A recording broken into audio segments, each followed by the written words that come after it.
പിതാവായ ദൈവമേ, അങ്ങയ്ക്ക് സ്തുതി. പുത്രനായ ദൈവമേ, അവിടത്തേക്ക് ആരാധന.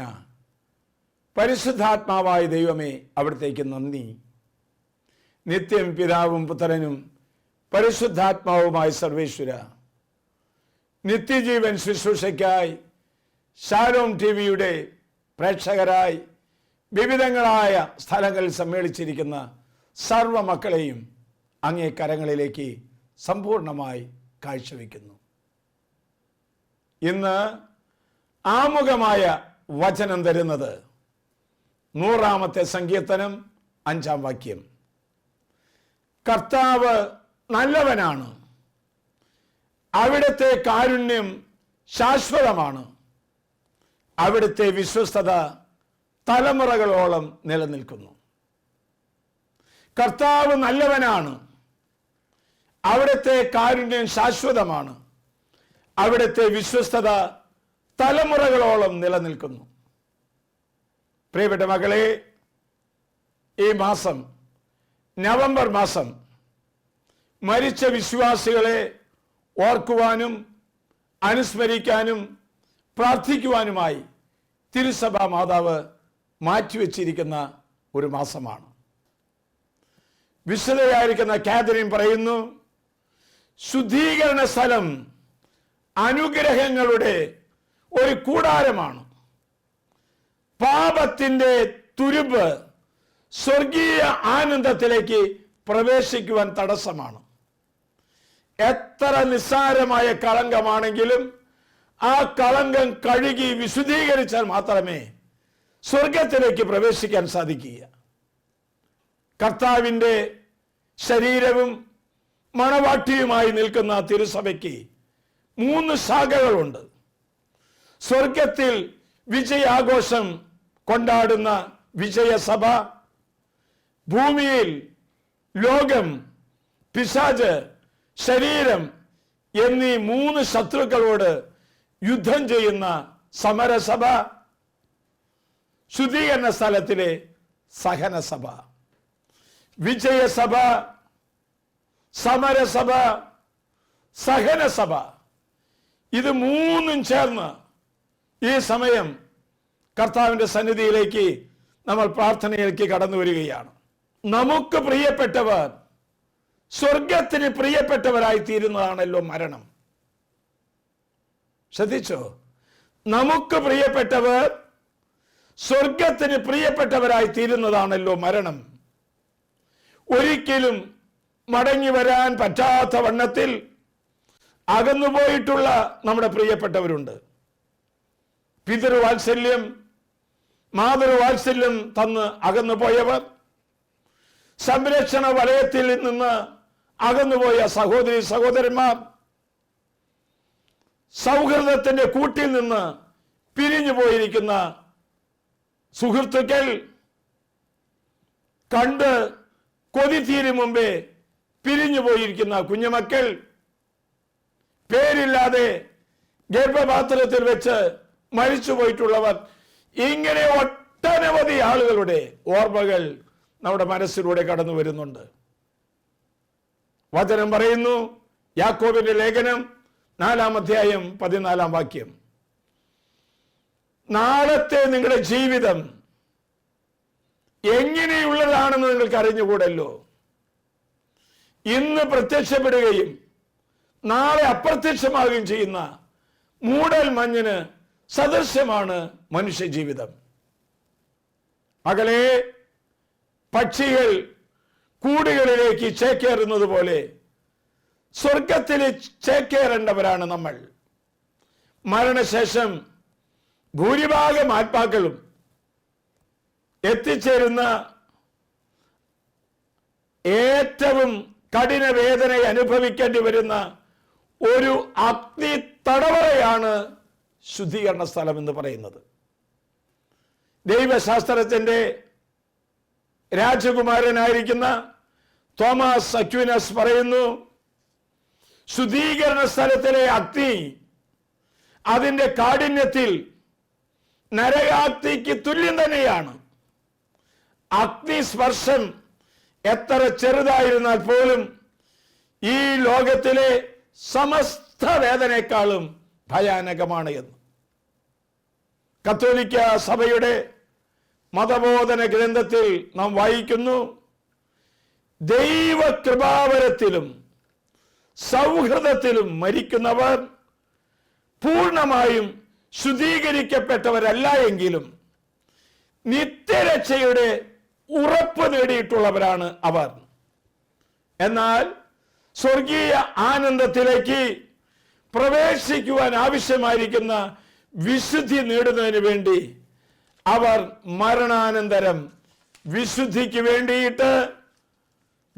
നേടുന്നതിന് വേണ്ടിയിട്ട് അവർ മരണാനന്തര വിശുദ്ധീകരണത്തിന് വിധേയരാകേണ്ടിയിരിക്കുന്നു. തിരഞ്ഞെടുക്കപ്പെട്ടവരുടെ ഈ അന്തിമ വിശുദ്ധീകരണത്തിന് തിരുസഭ വിളിക്കുന്ന പേരാണ് ശുദ്ധീകരണ സ്ഥലം. പ്രത്യേകമായ വിധത്തിൽ ഈ നവംബർ മാസത്തിൽ നമ്മുടെ കുടുംബങ്ങളിൽ നിന്ന് മരിച്ചുപോയിട്ടുള്ള എല്ലാവരെയും ഓർത്ത് പ്രാർത്ഥിക്കുന്ന കാലഘട്ടമാണ്. ആരാണ് ശുദ്ധീകരണ സ്ഥലത്തിൽ കിടക്കുന്നവർ? കുംഭസാരം എന്ന കൂദാശ വഴിയായിട്ട് പാപത്തിന് മോചനം കിട്ടിയെങ്കിലും ക്ഷമിക്കപ്പെട്ട പാപങ്ങളുടെ താൽക്കാലിക ശിക്ഷയും അതിൻ്റെ പരിണത ഫലങ്ങളും നമ്മൾ അനുഭവിക്കേണ്ടതായിട്ടുണ്ട്. ആത്മീയ ജീവിതത്തിലൂടെ അത് പരിഹരിക്കേണ്ടതായിട്ടുണ്ട്. അങ്ങനെയുള്ളവർ കിടക്കുന്ന സ്ഥലമാണ് ശുദ്ധീകരണ സ്ഥലം എന്ന് പറയുന്നത്. എങ്ങനെ ഞാനൊന്ന് പറഞ്ഞോട്ടെ, രാജാതിരാജന്റെ ഉന്നത കൊട്ടാരത്തിലേക്ക് പ്രവേശിക്കുന്നതിനേക്കാൾ മുൻപ് നമ്മുടെ വൃത്തികെട്ട വസ്ത്രം അലക്കി മുറിയിലിട്ട് കഴുകി കുളിച്ചൊരുങ്ങി തയ്യാറാകുന്ന പോലെയാണത്. എൻ്റെ മകളെ, പിതാവായ ദൈവം ശുദ്ധീകരണ ആത്മാക്കളെ സഹായിക്കാനായിട്ട് ആഗ്രഹിക്കുന്നുണ്ട്. എന്തൊക്കെയാണെങ്കിലും ശുദ്ധീകരണ സ്ഥലത്തിലെ ആത്മാക്കൾ ദൈവത്തിന് ഏറ്റവും പ്രിയപ്പെട്ടവരാണ്. അതുകൊണ്ട് തന്നെ അവരെ സഹായിക്കുന്നവരെയും അവർക്ക് വേണ്ടി പ്രാർത്ഥിക്കുന്നവരെയും സ്വർഗത്തിന്റെ സന്നിധിയിലേക്ക് കൊണ്ടുവരുവാനായിട്ട് ദൈവം അതിയായി ആഗ്രഹിക്കുന്നുണ്ട്. ദൈവം ആഗ്രഹിക്കുന്നുണ്ട്, ഈശോയുടെ അമ്മ ആഗ്രഹിക്കുന്നുണ്ട്. ശുദ്ധീകരണ സ്ഥലത്തിലെ ആത്മാക്കളെ സഹായിക്കാനായിട്ട് പരിശുദ്ധ അമ്മ നമ്മോട് ആവശ്യപ്പെടുന്നുണ്ട്. ശുദ്ധീകരണ സ്ഥലത്തിലെ ഓരോ ആത്മാവിനെയും വിമോചിപ്പിക്കുന്ന വഴിയായി സ്വർഗത്തിലെ അമ്മ, സ്വർലോകരാജ്ഞി വളരെയധികം ആനന്ദിക്കുന്നുണ്ട് എന്ന് സഭാ പഠനത്തിൽ നമ്മൾ മനസ്സിലാക്കുന്നുണ്ട്. ഈ ദിവസങ്ങളിൽ വായിച്ചൊരു പുസ്തകത്തിൽ വിശുദ്ധ യോവാന ഡി മെൻഡസ്, അവൾ രോഗിണിയാണ്. കാലിൽ ക്യാൻസർ വന്ന് വലിയ മുഴ വന്ന് സഹിക്കാൻ പറ്റാത്ത വേദനയുമായിട്ട് ഈ വിശുദ്ധ കഴിയുകയാണ്. അവൾ കേട്ടറിഞ്ഞു, വായിച്ചറിഞ്ഞു, ശുദ്ധീകരണ സ്ഥലത്തിലെ ആത്മാക്കളോട് പ്രാർത്ഥിച്ചാൽ അത്ഭുതകരങ്ങളായിരിക്കുന്ന സൗഖ്യമുണ്ടാകുമെന്ന്. തൽഫലമായിട്ട് വിശുദ്ധയായിരിക്കുന്ന ജോവാന ശുദ്ധീകരണ ആത്മാക്കൾക്ക് വേണ്ടി പ്രാർത്ഥിക്കുവാൻ തുടങ്ങി, ബലിയർപ്പിച്ച് പ്രാർത്ഥിക്കാൻ തുടങ്ങി. എന്തിനേറെ പറയുന്നു, ഏതാനും ദിവസങ്ങൾ കഴിയുമ്പോഴേക്കും കാലിലുണ്ടായിരുന്ന വലിയ മുഴ അപ്രത്യക്ഷമാകുകയും കാലിന്റെ അസഹനീയമായ വേദനയിൽ നിന്ന് പരിപൂർണമായ സൗഖ്യം കിട്ടുകയും ചെയ്തു. മാത്രവുമല്ല, ക്യാൻസർ രോഗത്തിന്റെ അണുക്കളില്ല എന്ന് ഡോക്ടർമാർ വിധി എഴുതി. ഒരു വിശുദ്ധയുടെ ജീവിത സാക്ഷ്യമാണ്. ശുദ്ധീകരണ സ്ഥലത്തിലെ ആത്മാക്കളോട് പ്രാർത്ഥിച്ചാൽ അത്ഭുതകരമായിരിക്കുന്ന സൗഖ്യങ്ങൾ നമ്മുടെ ജീവിതത്തിൽ നടക്കുമെന്ന് വിശുദ്ധ ആത്മാക്കൾ നമ്മളോട് പറയുകയാണ്. സ്വർഗം ലക്ഷ്യമാക്കി ജീവിക്കുമ്പോൾ ശുദ്ധീകരണ സ്ഥലത്ത് നിന്ന് രക്ഷ പ്രാപിക്കാൻ ആഗ്രഹിക്കുന്നവർ തോന്നലുകളുടെ പിറകെ പോകരുത്, ഇഷ്ടാനിഷ്ടങ്ങളുടെ പിറകെ പോകരുത്, സുഖങ്ങളുടെ പിറകെ പോകരുത്, ലൈംഗിക വികാരങ്ങളുടെ പിറകെ പോകരുത്, നമുക്ക് ഇഷ്ടമുള്ള രുചികളുടെ പിറകെ പോകരുത്, രസങ്ങളുടെ പിറകെ പോകരുത്. കിടന്നുറങ്ങി വിശ്രമിക്കുന്നതിന്റെ പിറകെ പോകരുത്. എളുപ്പ വഴികൾ തേടി നമ്മൾ പോകരുത്. പ്രിയപ്പെട്ടവരെ, നമ്മൾ പലപ്പോഴും നമ്മൾ വായിക്കാറുണ്ട്, നമ്മൾ മനസ്സിലാക്കാറുണ്ട്, പാപമുണ്ടാക്കിയ നാശത്തിന് മനുഷ്യൻ കൊടുക്കുന്ന വിലയാണ് ശുദ്ധീകരണ സ്ഥലം എന്ന് പറയുന്നത്. ഞാൻ പറഞ്ഞു മനസ്സിലായോ മക്കളെ? പാപമുണ്ടാക്കിയ നാശത്തിന് മനുഷ്യൻ കൊടുക്കുന്ന വിലയാണ് ശുദ്ധീകരണ സ്ഥലം എന്ന് പറയുന്നത്. ദൈവത്തിന്റെ താല്പര്യത്തെക്കാൾ ഉപരിയായി സ്വന്തം താല്പര്യങ്ങൾ അന്വേഷിക്കുക, സഹോദരങ്ങളോട് നീരസം കാണിക്കുക, മാതാപിതാക്കളോട് അനാദരവ് കാണിക്കുക, വ്യഭിചാരം, വിഗ്രഹാരാധന മുതലായ തിന്മകൾ അകപ്പെട്ട് ജീവിക്കുന്നവരെ കൊണ്ടിടുന്ന ഒരു തടവറയാണ് ശുദ്ധീകരണ സ്ഥലം എന്ന് പറഞ്ഞാൽ അത് ശരിയാണ്. ദൈവം വസിക്കുന്ന നമ്മുടെ ഹൃദയമാകുന്ന ആലയത്തെ, നമ്മുടെ ശരീരമാകുന്ന ആലയത്തെ, നമ്മുടെ കുടുംബമാകുന്ന ആലയത്തിന്റെ പരിശുദ്ധി നഷ്ടപ്പെടുത്തുകയോ നഷ്ടപ്പെടുത്താനായിട്ട് പരിശ്രമിക്കുകയോ ചെയ്യുന്നവൻ കടന്നു ചെല്ലുന്ന ഒരു അഗ്നി തടവറയാണ് ശുദ്ധീകരണ സ്ഥലം എന്ന് പറയുന്നത്. എന്റെ പ്രിയപ്പെട്ടവരെ, ഇന്നത്തെ കാലഘട്ടത്തിലൂടെ ചിന്തിച്ചാൽ ഇന്റർനെറ്റിലൂടെ, ഇന്റർനെറ്റ് കഫകളിലൂടെ, അതുപോലെ തന്നെ മൊബൈൽ ഫോണിലൂടെ, ലഹരി മരുന്നുകളിലൂടെ, അശ്ലീല പുസ്തകങ്ങളിലൂടെ, ബ്ലൂ ഫിലിമിലൂടെ ഒക്കെ കണ്ടിട്ടുള്ള കണ്ണിന്റെ അശുദ്ധി, ശരീരത്തിന്റെ അശുദ്ധി, ജീവിതത്തിന്റെ അശുദ്ധി മൂലമായിട്ട് സ്വർഗത്തിലേക്ക് പ്രവേശിക്കാൻ പറ്റാതെ കിടക്കുന്ന ആത്മാക്കളെ കൊണ്ട് ഇടുന്ന മുറിയാണ്, ഇടമാണ് ശുദ്ധീകരണ സ്ഥലം എന്ന് നമുക്ക് മനസ്സിലാക്കാൻ സാധിക്കട്ടെ. ഇന്ന് നമ്മൾ ഇവിടെ ഇരുന്ന് ചിന്തിക്കുമ്പോൾ എങ്ങനെയാണ് ശുദ്ധീകരണ സ്ഥലത്തിലെ ആത്മാക്കളെ നമുക്ക് സഹായിക്കാൻ സാധിക്കുക? ഈ ലോകത്തിൽ ജീവിക്കുന്ന മനുഷ്യർക്ക് ചെയ്യാവുന്ന ഭക്തിസാന്ദ്രവും ഏറ്റവും സുഖത നിറഞ്ഞ ഒരു ജീവിത മുറയാണ് ശുദ്ധീകരണ ആത്മാക്കൾക്ക് വേണ്ടി പ്രാർത്ഥിക്കുക എന്നുള്ളത്. ശുദ്ധീകരണ ആത്മാക്കൾക്ക് വേണ്ടി പ്രാർത്ഥിച്ചാൽ, ഞാൻ വായിച്ചറിഞ്ഞിട്ടുണ്ട്, നമ്മുടെ പ്രാർത്ഥനയുടെ ഫലമായിട്ട് ഒരാത്മാവ് സ്വർഗത്തിലേക്ക് കരകയറാനിടയായാൽ നമ്മൾ സ്വർഗത്തിൽ എത്തുന്നത് വരെ നമ്മുടെ ജീവിതത്തിന്റെ വഴിത്താരകളിൽ, പദയാത്രകളിൽ നമുക്ക് വേണ്ടി മാധ്യസ്ഥം വഹിച്ച് സ്വർഗത്തിൽ എത്തുന്നത് വരെ ആത്മാക്കൾ പ്രാർത്ഥിക്കുമെന്ന്. എത്ര മനോഹരമായ കാര്യമാണ് അല്ലേ? അതുകൊണ്ട് ഞാൻ പറയും, ഈ നവംബർ മാസത്തിൽ ദൈവാലയത്തിൽ മുടങ്ങാതെ പോകുക, സിമത്തേരി സന്ദർശിക്കുക, മരിച്ചവർക്ക് വേണ്ടി പ്രാർത്ഥിക്കുക, അതൊക്കെ ഒരു മനോഹരമായിരിക്കുന്ന ഭക്തകൃത്യമാണ്. എങ്ങനെയാണ് ശുദ്ധീകരണ സ്ഥലത്തിലെ ആത്മാക്കളെ നമുക്ക് സഹായിക്കാൻ സാധിക്കുക? പല വിധത്തിൽ നമുക്ക് സഹായിക്കാൻ സാധിക്കും. അതിൽ ഏറ്റവും പ്രധാനപ്പെട്ടത് കഴിവിന്റെ പരമാവധി ദൈവാലയത്തിൽ പോയി ബലി അർപ്പിക്കുന്നതാണ് ഒന്നാമത്തെ കാര്യം. ഒരു വിശുദ്ധ ബലിയിലൂടെ അനേകം ആത്മാക്കൾ സ്വർഗത്തിലേക്ക് കരകയറും. നമ്മൾ 7-ന് അല്ലെ 41-ന് അല്ലെ വാർഷികത്തിന് അങ്ങനെയൊക്കെ ഒരു സാർദ്ധം മാത്രം ചൊല്ലി പ്രാർത്ഥന ചൊല്ലിക്കൊണ്ട് അവരുടെ ഓർമ്മയെ ആചരിക്കുന്നവരുണ്ട്. അതുകൊണ്ട് മാത്രമായില്ല, പരേതർക്ക് വേണ്ടി നിരന്തരമായി നമ്മൾ ബലിയർപ്പിച്ച് പ്രാർത്ഥിച്ചാൽ നമ്മുടെ ഭവനം, നമ്മുടെ സ്ഥാപനം സ്വർഗത്തിന്റെ കവാടമായി മാറുമെന്ന്. മരിച്ചവർക്ക് വേണ്ടി സ്ഥിരമായി പ്രാർത്ഥിക്കുന്ന സഹോദരന്മാരെ എനിക്കറിയാം, സഹോദരിമാരെ എനിക്കറിയാം, വൈദികരെ എനിക്കറിയാം. പ്രത്യേകമായ വിധത്തിൽ വിശുദ്ധനായ പാദ്രി പിയോ, വിശുദ്ധ ജോൺ മരിയ വിയാനി, വിശുദ്ധ അൽഫോൻസമ്മ, വിശുദ്ധ ചാവറയച്ചൻ, ഇവരൊക്കെ ശുദ്ധീകരണ ആത്മാക്കളോടുള്ള ഭക്തിയിൽ വളർന്നിട്ടുള്ളവരാണ്. അതിനൊന്നാമതായിട്ട് അവരെ സഹായിക്കുന്നത് കഴിവുള്ളിടത്തോളം വിശുദ്ധ കുർബാന അർപ്പിച്ച് പ്രാർത്ഥിക്കുക.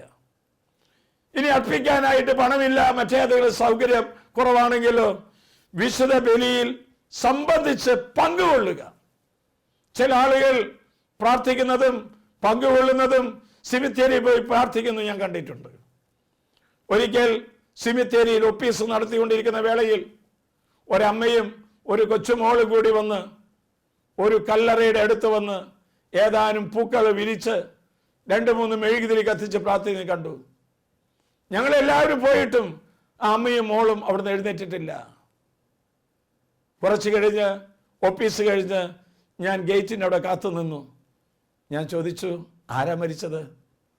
അമ്മ പൊട്ടിക്കരഞ്ഞിട്ട് പറഞ്ഞു, ഞങ്ങൾക്ക് ഭക്ഷണമില്ലാത്തപ്പോൾ ഭക്ഷണം കൊണ്ടു തന്ന്, ഞങ്ങളുടെ കുഞ്ഞുങ്ങൾക്ക് വസ്ത്രമില്ലാത്തപ്പോൾ വസ്ത്രം കൊണ്ടു തന്ന് ഞങ്ങളെ സഹായിച്ച ഒരു അധ്യാപകനാണ്. മരിച്ച വേളയിൽ ഒന്ന് വരുവാനോ ഒരു നോക്കി കാണുവാനോ സാധിച്ചില്ല ഫാദർ. അതുകൊണ്ട് ഞാനും എൻ്റെ മോളും വന്ന് ഒരു പിടി പൂക്കളും 2 മെഴുകുതിരിയും കത്തിച്ച് ആ സ്നേഹവും ആ അധ്യാപനോട് പ്രാർത്ഥിക്കുകയാണ് ചെയ്തത്. പ്രിയപ്പെട്ടവരെ, നമ്മൾ സെമിത്തേരിയിൽ കടന്നു ചെല്ലുമ്പോൾ ധാരാളം സ്നേഹത്തിൻ്റെ ഓർമ്മകളുള്ള വ്യക്തികളുണ്ട്. അവർക്ക് വേണ്ടി നമ്മൾ പ്രാർത്ഥിക്കണം. മൂന്നാമതായിട്ട്, ശുദ്ധീകരണ സ്ഥലത്തിലെ ആത്മാക്കളെ സഹായിക്കാനായിട്ട് നമുക്കുണ്ടാകുന്ന വേദനകളുണ്ട്, നമുക്കുണ്ടാകുന്ന സഹനങ്ങളുണ്ട്, നമുക്കുണ്ടാകുന്ന കഷ്ടപ്പാടുകളുണ്ട്. ഈ വേദനകളിലും കഷ്ടപ്പാടുകളിലും പിരിപ്പിരിപ്പ് കൂടാതെ സഹിച്ച് ആ സഹനത്തിന്റെ മാധുര്യം ശുദ്ധീകരണ സ്ഥലത്തിലെ ആത്മാക്കൾക്ക് കാഴ്ചവെച്ചാൽ അവർ സ്വർഗത്തിലേക്ക് പെട്ടെന്ന് കരകയറുമെന്നും സഭാ പഠനമനുസരിച്ച് ഓരോ ശനിയാഴ്ചകൾ തോറും പരിശുദ്ധ ദൈവമാതാവും ഈശോയും ശുദ്ധീകരണ സ്ഥലം സന്ദർശിച്ച് ഏറ്റവും ആവശ്യമുള്ളവരെ സ്വർഗത്തിൽ കൂട്ടിക്കൊണ്ടുപോകുമെന്ന് നമുക്കറിയാം. അതുകൊണ്ട് ശുദ്ധീകരണ സ്ഥലത്തിലെ ആത്മാക്കളെ നമുക്ക് പ്രാർത്ഥന കൊണ്ട് സഹായിക്കാൻ സാധിക്കും. വിശുദ്ധ ബലിയിൽ സംബന്ധിച്ചും ബലി നടത്തിയും നമുക്ക് സഹായിക്കാൻ സാധിക്കും. നാലാമതായിട്ട്, വിശുദ്ധ ജത്രൂദിന് വെളിപ്പെടുത്തി കൊടുത്ത പ്രാർത്ഥന. ആ പ്രാർത്ഥന ഒറ്റ പ്രാവശ്യം ചൊല്ലിയാൽ 1000 ആത്മാക്കളെ സ്വർഗത്തിലേക്ക് കൂട്ടിക്കൊണ്ടുപോകുമെന്നാണ് കർത്താവ് വെളിപ്പെടുത്തി കൊടുത്തിരിക്കുന്നത്. വിശുദ്ധയായിരിക്കുന്ന കൊച്ചുരേസ്യ തൻ്റെ മഠത്തിൽ വരാന്തയിലൂടെ നടക്കുമ്പോൾ വരാന്തയിലുള്ള വേസ്റ്റ് പേപ്പറുകൾ ഏതെങ്കിലും വൃത്തികേടുകളൊക്കെ ഉണ്ടെങ്കിൽ അത് എടുത്ത് കളയുമ്പോൾ 100 കണക്കിന് ആത്മാക്കൾ സ്വർഗത്തിലേക്ക് പ്രവേശിക്കുമെന്ന് ജീവചരിത്രത്തിൽ ഞാൻ വായിച്ചിട്ടുണ്ട്. എന്ന് പറഞ്ഞാൽ സ്നേഹത്തോടെ ചെയ്യുന്ന ആ പ്രവൃത്തി, രോഗിയായിരുന്നിട്ടും സ്നേഹത്തോടെ ചെയ്യുന്ന പ്രവൃത്തി ദൈവത്തിന് പ്രീതികരമായി തീരുകയാണ്. തൽഫലമായിട്ട് ആത്മാക്കൾ സ്വർഗത്തിലേക്ക് പ്രവേശിക്കുന്നു. പരിശുദ്ധയായിരിക്കുന്ന ഫാത്തിമ മാതാവ് പ്രത്യക്ഷപ്പെട്ടുകൊണ്ട് ശുദ്ധീകരണ സ്ഥലത്തിലെ ആത്മാക്കൾക്ക് വേണ്ടി പ്രാർത്ഥിക്കാൻ ആവശ്യപ്പെട്ടിട്ടുണ്ട്. ആ പ്രാർത്ഥന നമുക്ക് എല്ലാവർക്കും അറിയാവുന്നതാണ്. നമ്മൾ അങ്ങോട്ടും ഇങ്ങോട്ടും പോകുമ്പോൾ ഒക്കെ ആ പ്രാർത്ഥന ചൊല്ലുന്നത് നല്ലതാണ്. ഓ എൻ്റെ ഈശോയെ, ഞങ്ങളുടെ പാപങ്ങൾ ക്ഷമിക്കണമേ, നരകാഗ്നിയിൽ നിന്ന് രക്ഷിക്കണമേ, അങ്ങേ സഹായം കൂടുതൽ ആവശ്യമുള്ളവരെ സ്വർഗത്തിലേക്ക് പ്രവേശിപ്പിക്കണമേ. നമ്മൾ സാധാരണ ചൊല്ലുന്ന പ്രാർത്ഥനയാണ്. അത് നമ്മുടെ ജീവിതത്തിൽ നിരന്തരമായി പ്രാർത്ഥിക്കാൻ തുടങ്ങിയാൽ അനേകം ആത്മാക്കൾ ശുദ്ധീകരണ സ്ഥലത്ത് നിന്ന് സ്വർഗത്തിലേക്ക് കരകയറാനിടയായിത്തീരും. മാത്രവുമല്ല, ശുദ്ധീകരണ ആത്മാക്കൾക്ക് വേണ്ടിയിട്ടുള്ള പ്രത്യേകമായ പ്രാർത്ഥന തിരുസഭയിൽ നമ്മൾ വായിച്ചിട്ടുണ്ട്. നമ്മൾ പ്രത്യേകമായ വിധത്തിൽ പ്രാർത്ഥിക്കുന്ന ഇപ്രകാരമാണ്: മരിച്ച വിശ്വാസിയുടെ ആത്മാക്കൾ ദൈവകൃപയാൽ സ്വർഗം ചേരുവാൻ അനുഗ്രഹം നൽകണമേ. നിത്യപിതാവേ, മിശിഹ കർത്താവിന്റെ വിലയേറിയ തിരുരക്തത്തെ കുറിച്ച് അവിടെ മേൽ കൃപയുണ്ടാകണമേ. ഈ പ്രാർത്ഥന നമ്മുടെ അമ്മമാരും നമ്മുടെ അപ്പച്ചന്മാരും നമ്മുടെ കുഞ്ഞുമക്കളും ധാരാളമായി പ്രാർത്ഥിക്കണമെന്നാണ് നമ്മയോട് ആവശ്യപ്പെടുന്നത്. കാരണം ഒരു ആത്മാവിനെയെങ്കിലും രക്ഷിക്കാനിടയായാൽ നമ്മുടെ ജീവിതം വഴിതെറ്റിപ്പോകുന്ന വേളയിൽ, തെറ്റായിരിക്കുന്ന വഴിയിലേക്ക് കടന്നു പോകുമ്പോൾ സ്വർഗത്തിലേക്ക് കൂട്ടിക്കൊണ്ടുപോകുവാൻ വിശുദ്ധാത്മാക്കളോട് ചേർന്നുകൊണ്ട് ദൈവത്തെ സ്തുതിച്ച് ദൈവത്തെ ആരാധിക്കുന്ന ആ ആത്മാവ് നമുക്ക് വേണ്ടി പ്രാർത്ഥിക്കുമെന്നുള്ളതാണ്. ഏഴാമതായിട്ട്, കരുണയുടെ കൊന്ത ചെല്ലുക. വിശുദ്ധ ഫൗസ്റ്റീനായിലൂടെ വെളിപ്പെടുത്തി കിട്ടിയിരിക്കുന്ന ഈ കരുണ കൊന്ത പ്രത്യേകമായ വിധത്തിൽ ശുദ്ധീകരണ സ്ഥലത്തിലെ ആത്മാക്കളെ സ്വർഗത്തിലേക്ക് കൂട്ടിക്കൊണ്ടുപോകാൻ സഹായിക്കും. വിശുദ്ധയായിരിക്കുന്ന ഫൗസ്റ്റിനെ വെളിപ്പെടുത്തുന്നത് പോലെ ത്യാഗത്തോടെ നമ്മൾ പ്രാർത്ഥിച്ചാൽ അനേകം ആത്മാക്കൾ സ്വർഗത്തിലേക്ക് കരകയറ്റുമെന്ന്, അനേകം ആത്മാക്കൾ സ്വർഗത്തിലേക്ക് ഉയർത്തപ്പെടുമെന്ന്. എട്ടാമതായിട്ട് ആത്മീയ പിതാക്കന്മാർ പറയുന്നു, നന്നായി കുമ്പസാരിച്ച് പാപങ്ങൾ മുഴുവൻ ഏറ്റുപറഞ്ഞ് കരങ്ങളിൽ ജപമാലയെടുത്ത് ഏതെങ്കിലും കപ്പേളയിലോ ദൈവാലയത്തിലോ പോയി പ്രാർത്ഥിച്ചാൽ ശുദ്ധീകരണ ആത്മാക്കൾക്ക് കൊടുക്കുന്ന വലിയ സഹായമാണെന്ന്. നമ്മളെ തന്നെ വിശുദ്ധീകരിച്ച് പാപങ്ങൾ ഏറ്റുപറഞ്ഞ് ദൈവസന്നിധിയിൽ പരിശുദ്ധ അമ്മയുടെ ജപമാല ചൊല്ലി പ്രാർത്ഥിക്കുമ്പോൾ അനേകം ആത്മാക്കളെ സ്വർഗത്തിലേക്ക് കൊണ്ടുപോകുവാൻ അത് കാരണഭൂതമായി തീരുമെന്ന്. അവസാനമായി ഉപവാസം, പരിത്യാഗം, അതുപോലെ തന്നെയുള്ള കുരിശിന്റെ വഴി, ഇതൊക്കെ ശുദ്ധീകരണ സ്ഥലത്തിലെ ആത്മാക്കളെ സ്വർഗത്തിലേക്ക് കരകയറ്റാൻ സാധിക്കുന്നതാണ്. പ്രിയപ്പെട്ട മകളെ, നമുക്ക് കണ്ണുകൾ അടയ്ക്കാം.